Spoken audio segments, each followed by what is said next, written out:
lors d'un gala somptueux de la haute société. Une femme noire, désormais en fauteuil roulant après un accouchement douloureux, se tenait discrètement au milieu de la foule scintillante. Elle fut soudainement humiliée par un PDG concurrent, qui la railla et lui versa du vin rouge sur la tête.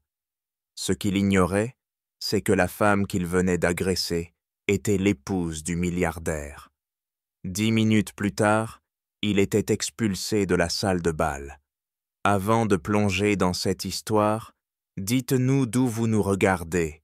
Nous serions ravis de connaître vos impressions. Au cœur de Manhattan, sous les lustres dorés de l'hôtel Le Grand Astoria, l'air scintillait de luxe. Les verres de cristal tintaient, les rires légers résonnaient dans la salle, et l'orchestre à cordes jouait une valse lente et élégante. Chaque recoin de la salle de bal était parfait dans les moindres détails. Les serveurs en gants blancs se déplaçaient comme des automates, et les invités, l'élite new-yorkaise, scintillaient dans des robes de soirée et des smokings valant plus que plusieurs maisons dans le Queens. Cette soirée marquait le lancement grandiose du dernier projet du groupe Lefebvre, un projet d'énergie verte dont on disait qu'il allait redéfinir l'avenir. Et au centre de tout, se tenant droit sous les projecteurs, se trouvait Marc Lefebvre, le milliardaire, la star des médias et l'homme que tout le monde voulait impressionner. Les flashs crépitaient, tandis qu'il affichait son sourire caractéristique, acéré et maîtrisé. Mais à l'écart des lumières, légèrement dissimulé derrière une haute colonne de marbre et presque englouti par l'obscurité, se trouvait son épouse, Amara Lefebvre. Amara était assise dans son fauteuil roulant conçu sur mesure, élégant. Sa posture restait digne, même si ses doigts tremblaient légèrement. Sa robe bleu azur scintillait sous les lumières, mais elle ne pouvait dissimuler l'anxiété qui lui serrait les épaules. Elle avait choisi la table la plus éloignée, dans le coin, près d'une sortie de ce corps. Non pas par commodité, mais parce que c'était le seul endroit où elle pouvait s'asseoir sans sentir tous les regards de la pièce la transpercer. Elle tendit lentement la main vers son verre d'eau, faisant attention à ne pas le renverser. Ses mains s'étaient stabilisées ces dernières semaines, mais cette nuit, c'était différent. Son reflet dans le verre d'eau était hantant, une peau pâle, des joues légèrement creuses, une cicatrice pâle sur son sourcil datant de sa dernière hospitalisation. 4 mois auparavant, elle avait donné naissance à une petite fille. 4 mois auparavant, elle avait failli mourir. Les médecins avaient parlé d'une complication vasculaire inattendue. Cela signifiait qu'elle avait eu mal tous les jours depuis. Et marcher, ce qu'elle faisait autrefois avec assurance en talons hauts dans les salles d'audience, était désormais un luxe qu'elle n'était pas sûre de retrouver un jour. Elle observait Marc de loin. Il parlait avec conviction, sa voix stable, ses gestes souples.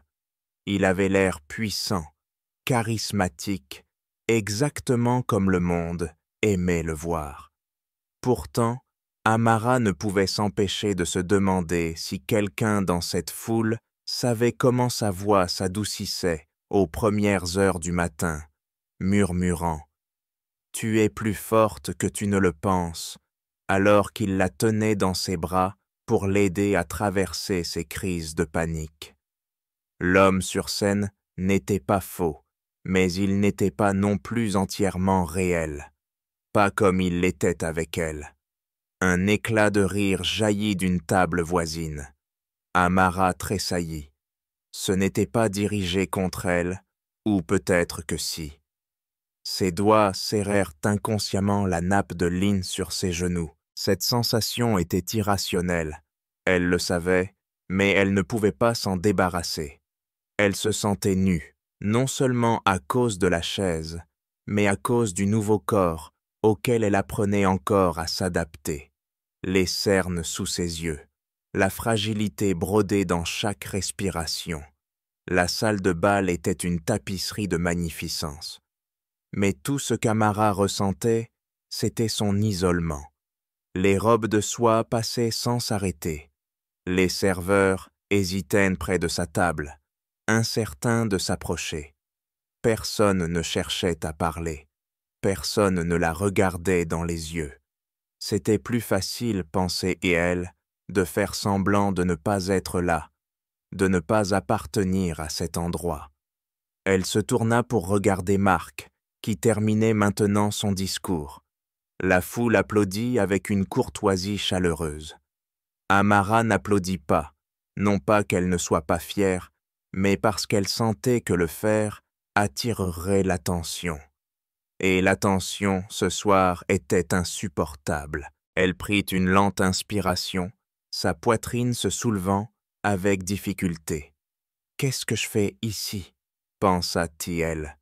La question n'était pas amère, elle était honnête, brutalement honnête. Elle avait l'habitude de se tenir dans les salles d'audience, se battant pour des femmes sans nom ni argent. Elle était définie par son feu. Maintenant, elle se sentait comme un accessoire, la femme du milliardaire dans une robe taillée pour masquer un corps encore en convalescence. Le visage de sa fille lui traversa l'esprit, doux, endormi, en sécurité. C'était la seule encre qui rendait cette nuit en quelque sorte supportable, mais juste au moment où elle baissa les yeux, les poils de sa nuque se hérissèrent. Ce n'était pas un son, c'était une sensation, le frisson de quelqu'un qui vous regarde. Pas avec gentillesse, mais avec examen. Elle leva les yeux, balayant lentement les invités.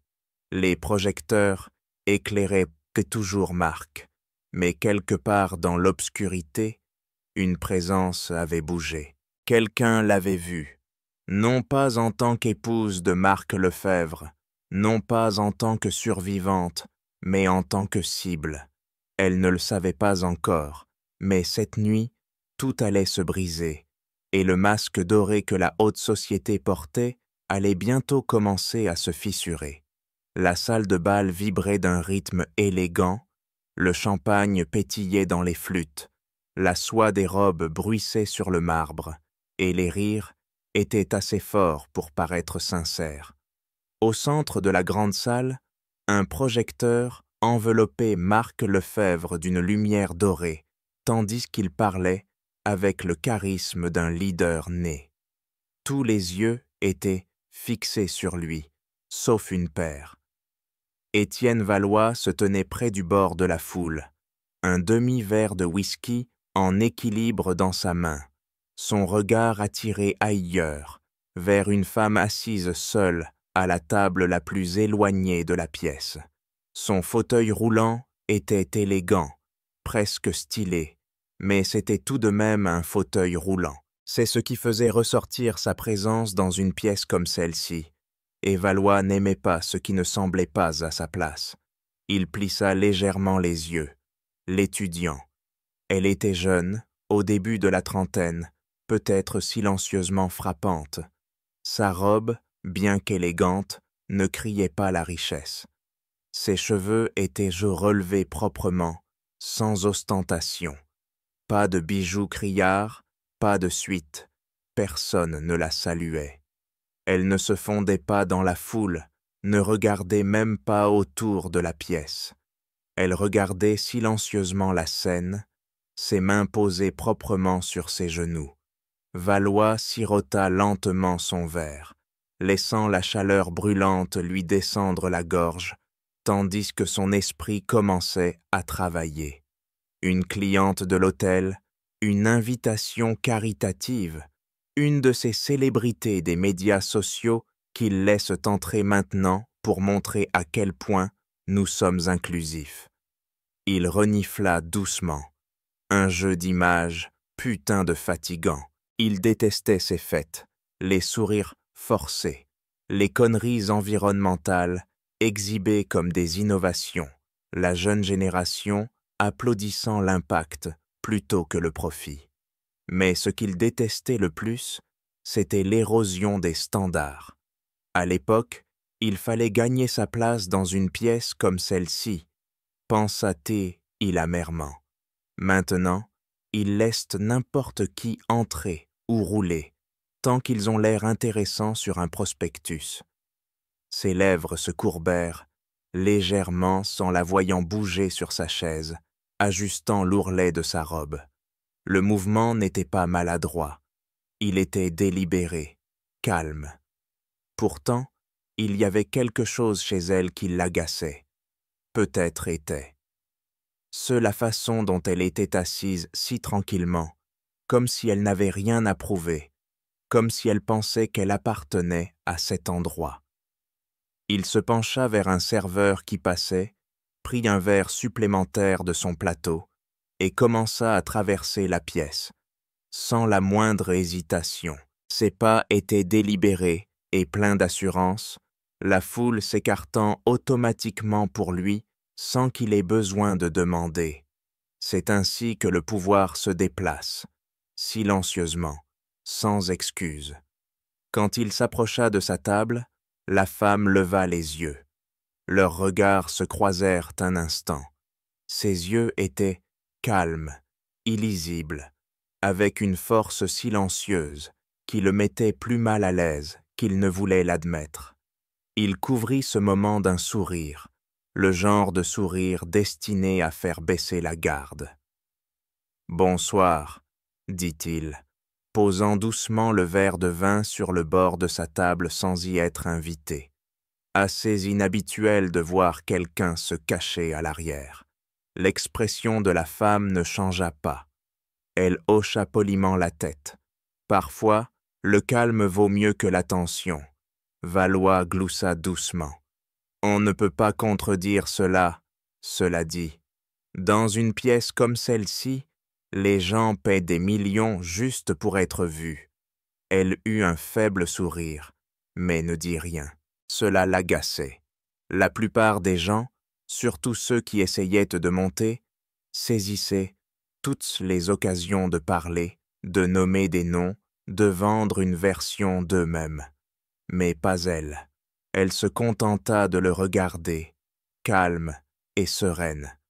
Il tira la chaise vide à côté d'elle et s'assit sans demander. « Laissez-moi deviner, » dit-il, faisant un geste désinvolte. « Ami de quelqu'un sur la liste des invités, membre de l'équipe des médias, ou peut-être l'un de ces cas d'influence que Marc aime mettre en avant quand il parle de sauver le monde. » Son sourire s'éteignit. « Je suis juste là pour soutenir. »« Soutenir », répéta-t-il, hochant la tête comme s'il comprenait. Puis il se pencha légèrement, baissant la voix. Sans offense, mais les gens s'habillent pour impressionner lors d'événements comme ceux-ci. Vous êtes habillés comme si vous essayiez de disparaître. La mâchoire de la femme se serra. Elle ne détourna pas le regard. « Est-ce que cela vous pose un problème ?» Valois haussa un sourcil, l'air amusé. « Pas du tout, juste une observation. C'est un événement public, après tout. Les gens remarquent les choses. » Elle se tourna pour regarder la scène. Marc terminait son discours, les applaudissements résonnaient déjà comme une vague dans la pièce. Ses yeux s'attardèrent sur l'homme sous les projecteurs, quelque chose d'indéchiffrable scintillant dans son expression. Valois se pencha en arrière, interprétant son silence comme de la passivité. « Ne vous méprenez pas, je suis tout à fait pour l'inspiration. J'ai même financé plus de campagnes d'inclusion que je ne peux en compter. Mais parfois, les gens oublient que ce monde n'est pas bâti sur la charité. Il est bâti sur la compétition. Et il y a une raison pour laquelle Certains d'entre nous sont debout, tandis que d'autres sont assis, si vous voyez ce que je veux dire. » La femme se tourna lentement vers lui. Sa voix, quand elle parla, était calme. « Vous faites beaucoup de suppositions sur les gens que vous venez de rencontrer. » Valois eut un rictus. « C'est un don qui vient avec cette bouche d'ailleurs. »« J'en suis sûre, » répondit-elle, son ton imperturbable. Il sentit la résistance et n'aimait pas ça. Elle ne lui donnait pas le respect qu'il attendait. Pas de gratitude, pas d'anxiété, juste des yeux calmes et une présence stable qui le fit se sentir plus petit d'une certaine manière, bien qu'il ne puisse pas comprendre pourquoi. « Je vais vous donner un conseil, » dit-il, se levant et rajustant sa veste. « Des pièces comme celle-ci, elles peuvent te sembler accueillantes, mais elles ne le sont pas. Si vous êtes ici pour être remarqué, ça ne durera pas. Et si vous êtes ici pour des privilèges, eh bien, profitez en tant qu'on vous laisse rester. » Il sourit de nouveau, mais le sourire n'atteignit pas ses yeux. La femme ne répondit pas. Elle se contenta de se détourner, ses yeux glissant vers la scène où Marc descendait, la foule se levant pour le saluer. Valois s'éloigna, satisfait, sûr d'avoir laissé une impression. Il ne remarqua pas le léger souffle que la femme inspira, lent et profond, non pas de peur, mais de retenue. Il ne vit pas le léger serrement de ses doigts sur le bord de la nappe, ni le feu qui commençait à couvert derrière ses yeux calmes. Il n'avait aucune idée de qui elle était vraiment, mais il était sur le point de le découvrir. Les applaudissements commençaient à s'éteindre, laissant place au doux murmure des conversations et au tintement renouvelé des verres.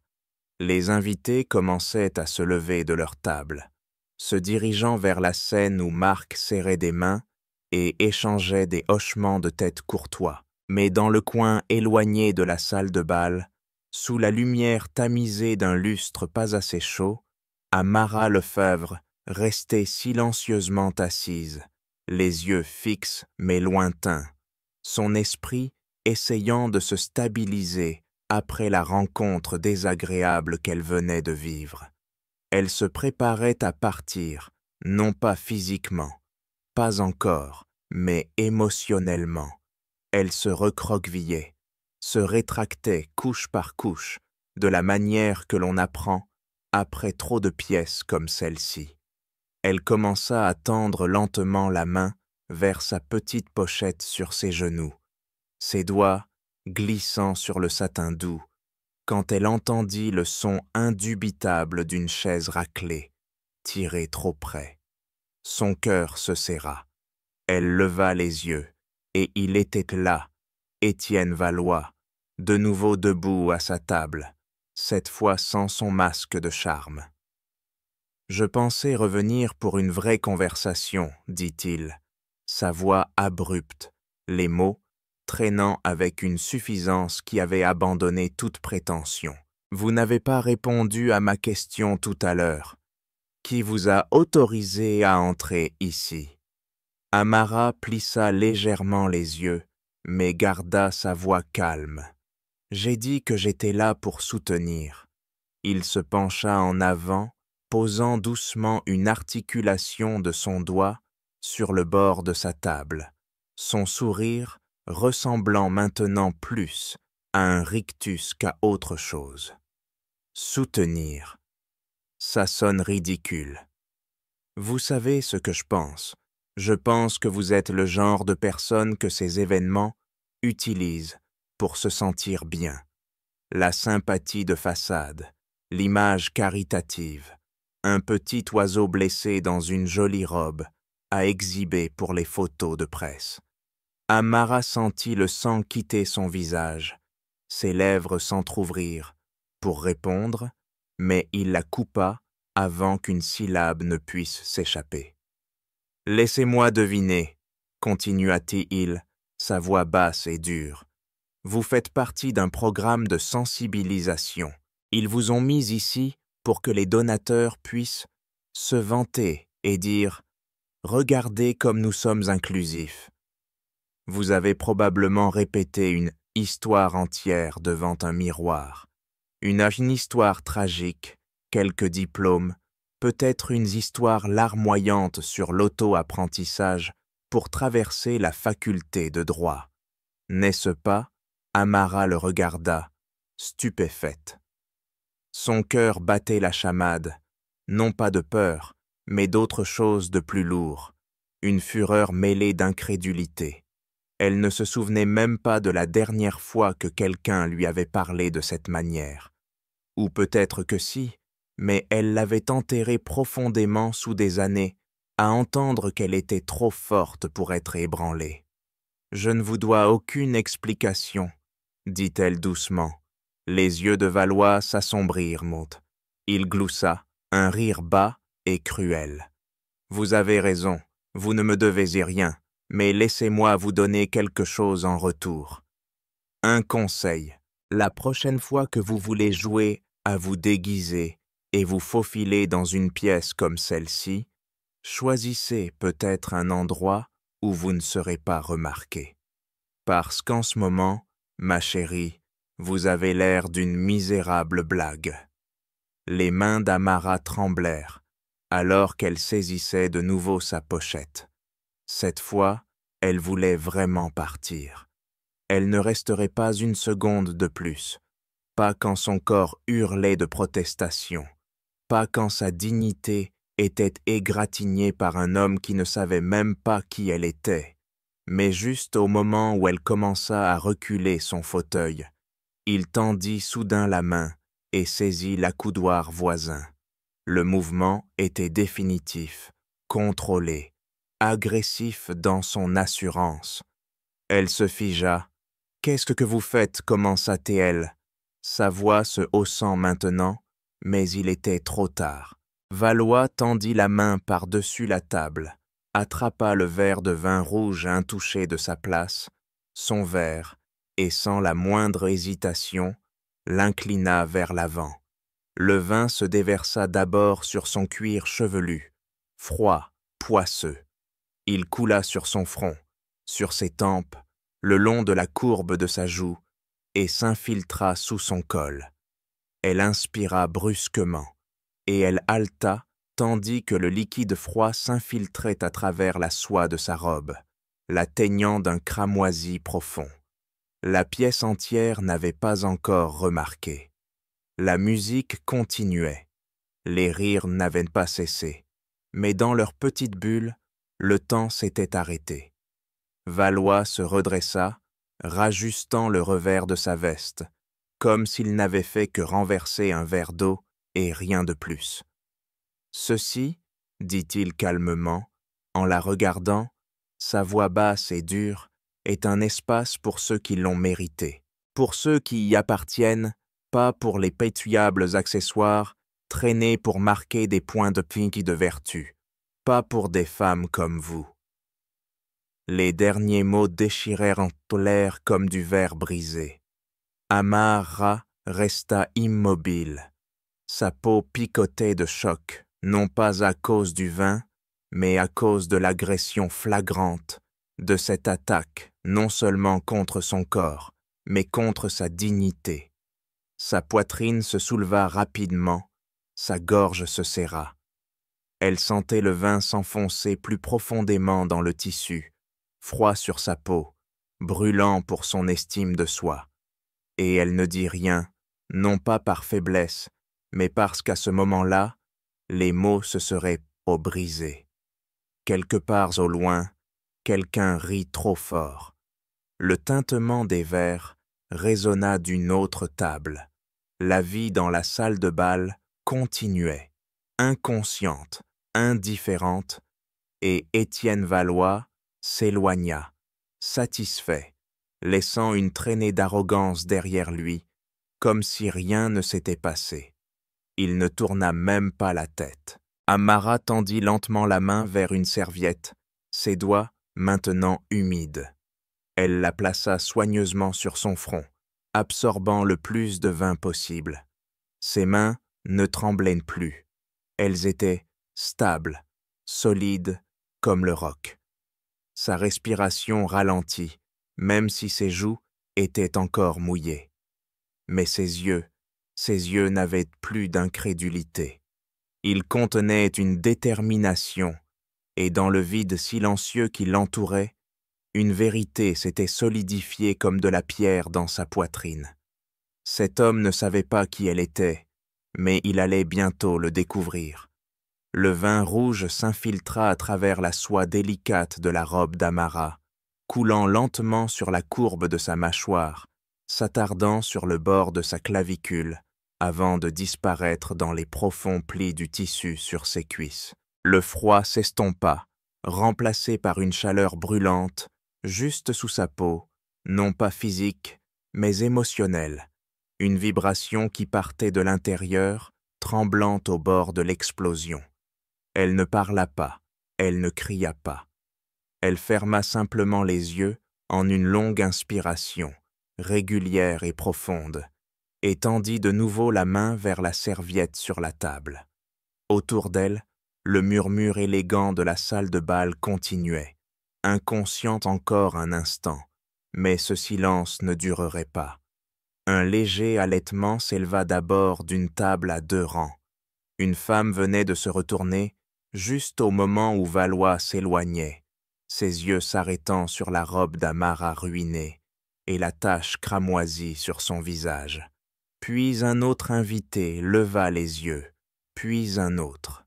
Les murmures commencèrent lentement, incertains, comme un vent s'élevant avant une tempête. Puis ce furent les écrans de téléphone levés, discrètement au début, puis ouvertement. Un invité chuchota à l'oreille d'un autre. Un homme fit un signe de tête vers la table d'Amara, la bouche légèrement ouverte, son expression figée quelque part entre la confusion et la lente reconnaissance. Et puis quelqu'un a capturé le moment où Amara a levé la tête. Elle n'a pas essuyé ses yeux en premier. Elle ne s'est pas cachée. Elle a regardé droit vers la foule, maintenant tournée vers elle. Et ce n'est qu'alors qu'elle a levé la serviette et l'a délicatement appliquée sur sa joue. Son mouvement était lent, délibéré, plein de dignité. Il n'y avait pas de chaos dans sa posture, pas de supplication. Elle tamponna le vin sur son visage avec la sérénité d'une personne qui refusait de laisser la honte s'infiltrer jusqu'à ses os. C'est alors que les voix montèrent. Que s'est-il passé? Est-elle blessée? Oh mon Dieu, c'était Valois. Que quelqu'un appelle la sécurité. Elle ne répondit pas. Elle ne pouvait pas.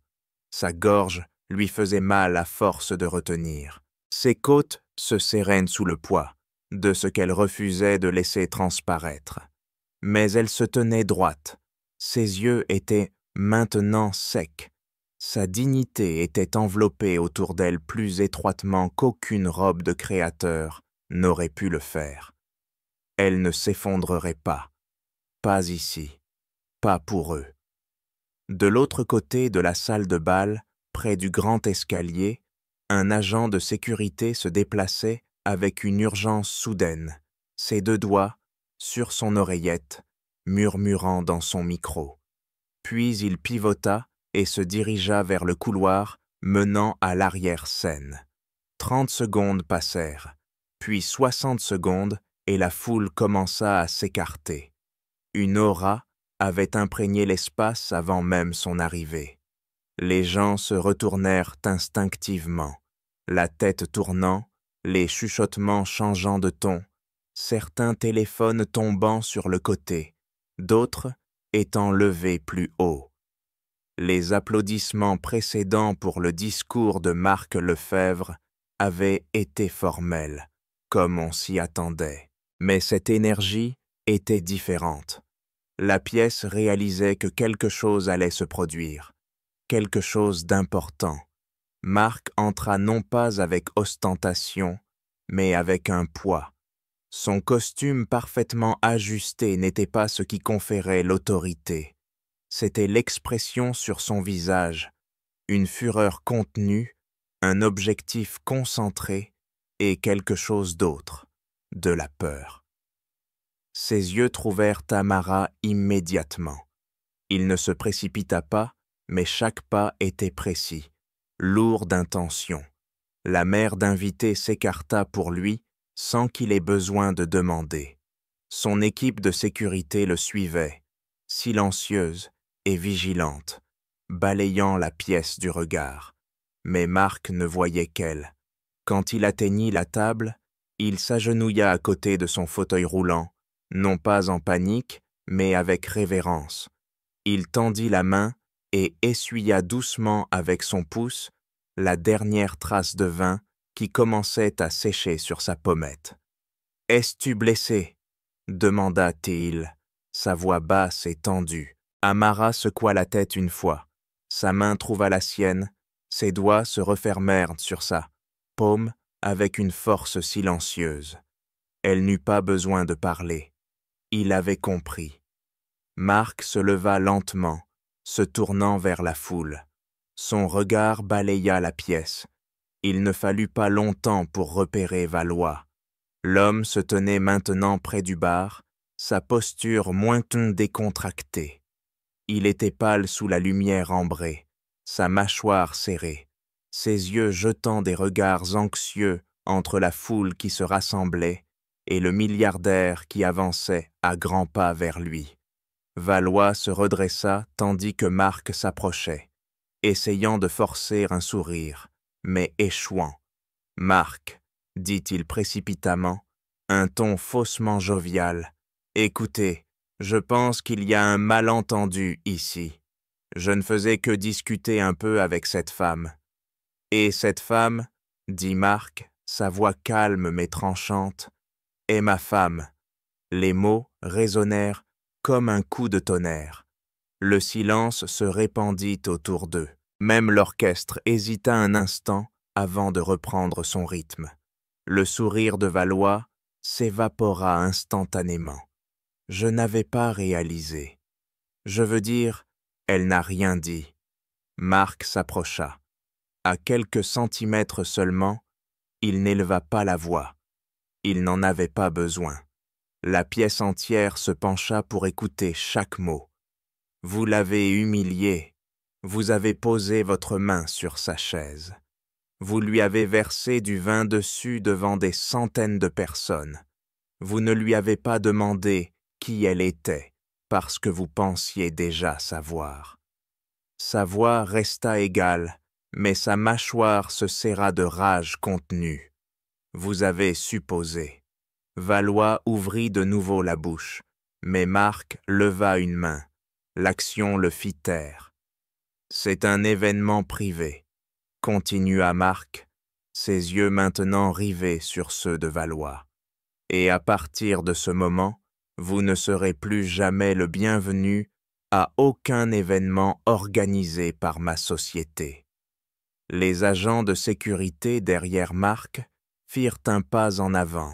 La foule s'écarta à nouveau, les téléphones maintenant complètement levés, filmant sans vergogne.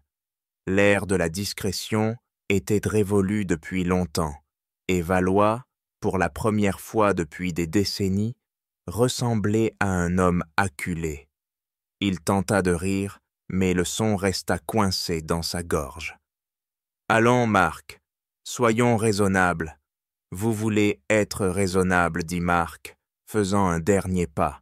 « Raisonnable, c'est que je ne porte pas plainte ce soir, mais ne confondez pas ma retenue avec la tolérance. » Le visage de Valois s'effondra, ses épaules s'affaissèrent, tandis que les agents de sécurité se déplaçaient à ses côtés. « Faites-le sortir, » dit Marc, alors que Valois était doucement mais fermement escorté à travers la foule.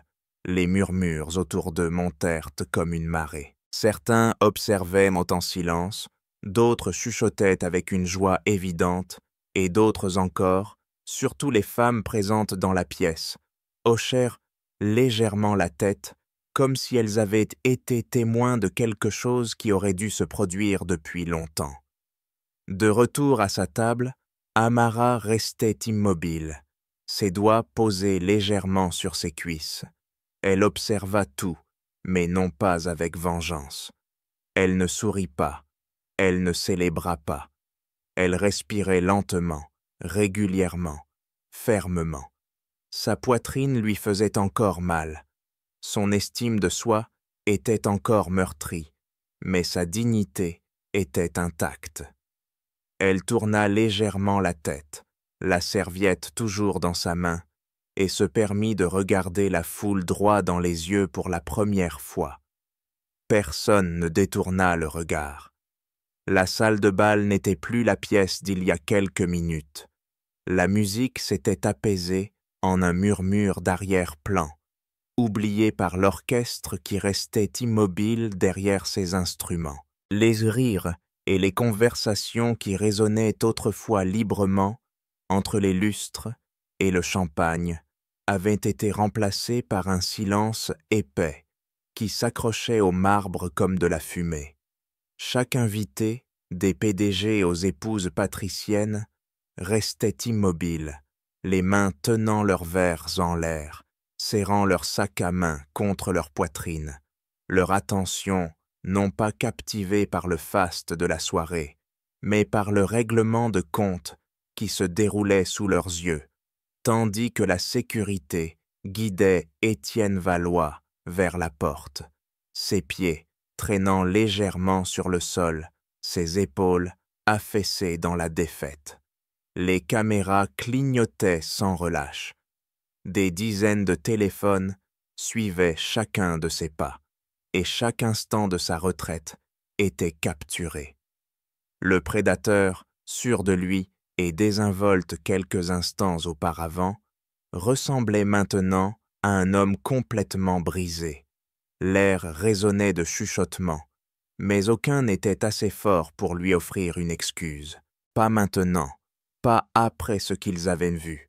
Marc Lefebvre resta immobile, les mains relâchées sur les côtés, son expression calme, mais inébranlable. Il n'avait pas l'air triomphant. Il n'en avait pas besoin. La justice, lorsqu'elle est claire et rapide, ne se vante pas. Elle arrive simplement. Lorsque les portes de la salle de bal se refermèrent, derrière Valois, Amara resta immobile pendant un long silence. Le poids et de la pièce pressaient de toutes parts.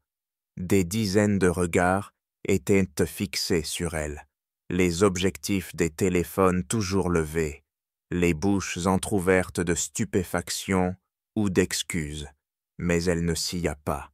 Lentement, elle leva la serviette de ses genoux une dernière fois, essuyant le coin de sa bouche avec la même sérénité à laquelle elle s'était accrochée depuis que le vin avait touché sa peau. Et puis, elle agit. Ses mains se posèrent sur les accoudoirs de son fauteuil. Ses muscles se contractèrent. Elle inspira profondément et fermement, puis commença à bouger vers l'avant. Avec concentration et précaution, elle poussa vers le bas et commença à se lever. Ce ne fut pas fluide. Ses jambes tremblèrent. Ses genoux se bloquèrent une seconde de trop. La pièce sembla souffler avec elle, regardant dans un silence stupéfait, tandis qu'Amara Lefebvre, meurtrie, humiliée, baignée de rouge, se redressait seule. Elle se tenait debout, son dos se redressant lentement. Ses mains restaient serrées, sur les accoudoirs pour l'équilibre, mais sa tête était haute, son menton relevé, ses yeux balayant la pièce, non pas avec peur, ni même avec colère, mais avec clarté. Chaque respiration qu'elle prenait était un acte de défi. Chaque seconde où elle se tenait debout était une déclaration que rien de ce qu'Étienne Valois avait fait ne pouvait la définir. Marc se retourna et s'avança vers elle, son expression se brisant pour la première fois alors qu'il l'atteignait. Sans hésitation, il posa doucement d'une main sur le bas de son dos et l'autre sous son bras, la stabilisant comme s'ils avaient pratiqué cela 100 fois auparavant. Mais ce n'était pas une répétition, c'était la survie. Il regarda la pièce, sa voix ne trembla pas. « Laissez-moi être clair, » dit-il, balayant la foule du regard avec un contrôle délibéré. La femme que vous avez vue agresser ce soir n'était pas une inconnue. Elle n'était pas une invitée. Elle n'était pas ici comme un symbole ou un exemple. Il se tourna vers Amara et lui tendit la main. Elle prit la sienne. Ses doigts se refermèrent sur sa paume avec une confiance lente. « Voici ma femme, » dit-il, sa voix résonnant maintenant dans la vaste salle de bal avec une fierté indubitable. « Voici Amara Lefèvre, une ancienne avocate des droits de l'homme, une femme qui a passé sa vie à défendre les autres, souvent à ses propres dépens, une survivante, une mère, le cœur de ma famille et la raison pour laquelle je crois encore qu'il y a de la dignité dans ce monde. » La foule était complètement silencieuse. Marc plissa les yeux, sa voix juste assez dure. Et ce soir, un homme a choisi de la juger par son apparence, par son silence, par la chaise sous elle au lieu de l'âme qui se tenait devant lui. Cet homme est maintenant parti. Il regarda vers la zone de presse où certains journalistes avaient commencé à écrire frénétiquement. Avec effet immédiat, le groupe Lefèvre met fin à tous ses partenariats actuels et futurs avec Valois et Pierre. Que cela serve de leçon non seulement à Étienne, mais à tous ceux qui pensent que la richesse est la seule monnaie de valeur. Ce n'est pas le cas. Amara se tint plus droite à ses côtés. Ses jambes tremblaient encore, mais sa voix était stable quand elle parla enfin. Elle n'était pas forte, mais elle n'avait pas besoin de l'être. Je suis venue ici ce soir en pensant que je resterais silencieuse, dit-elle. Ses yeux se déplacèrent d'un invité stupéfait à l'autre, que peut-être je n'appartenais pas ici. Que mon corps, mes cicatrices, ma démarche faisaient de moi une étrangère dans une pièce comme celle-ci. Elle laissa son regard s'arrêter sur une jeune femme près de l'avant, qui n'avait pas 25 ans, tenant son téléphone à 2 mains, les yeux grands ouverts et larmoyants. « Mais j'avais tort, » continua Amara, « non pas parce que je devais me prouver, mais parce que je n'ai jamais eu besoin de permission pour être vue. Nous appartenons partout où nous choisissons de nous tenir, même si nous devons apprendre à la pièce comment nous voir. » Un silence velouté s'abattit sur la foule. Pas d'applaudissements, pas encore. Juste un calme, dense, contemplatif et rempli de la prise de conscience collective que quelque chose de monumental s'était produit, quelque chose de honteux, mais de rédempteur. Marc aida Amara à regagner doucement sa chaise. Cette fois, son retour n'était pas un acte de retraite, mais un acte de grâce. Alors que le couple se tournait pour quitter la salle de bal, le silence éclata enfin. Un applaudissement, puis un autre, puis sans que personne n'ait besoin de diriger, la pièce entière commença à applaudir. Non pas pour le spectacle, non pas pour la performance, mais pour la justice, pour la résilience, pour une femme qui avait enduré la cruauté et l'avait affrontée non pas avec vengeance, mais avec une dignité inébranlable. Les applaudissements les suivirent jusqu'au bord de la salle de bal. Les caméras continuaient de tourner, mais à ce moment-là, ni Marc ni Amara ne s'en souciaient.